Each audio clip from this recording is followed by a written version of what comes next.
કેમ છો મિત્રો? આજે આપણે સરસ મજાનો હેલ્ધી જ્યુસ બનાવવાના છીએ. શિયાળાની શરૂઆત થઈ ગઈ છે. સરસ મજાના લાલ કલરના ગાજર પણ મળવા લાગ્યા છે.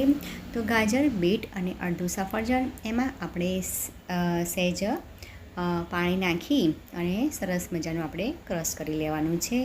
ખરેખર આ જ્યુસ બહુ જ સરસ લાગે છે અને શરીર માટે પણ ખૂબ જ ઉપયોગી છે. પછી આપણે ક્રશ કરી અને ગાળી લેવાનું છે. ચાળણીની મદદથી ગાળી લીધા પછી એને આવી રીતે સરસ મજાનું ગાળી લેવાનું છે. તમે ખરેખર શિયાળામાં રોજ સવારે આ જ્યુસ પીઓ તો સ્કિન, હેર અને શરીર માટે ખૂબ જ ઉપયોગી છે. પછી એમાં મેં ટેસ્ટ માટે થોડોક ચાટ મસાલો અને થોડુંક લીંબુનો રસ નીચોવી દીધો છે. તો સરસ મજાનો એકદમ શરીર માટે ટોનિક એવો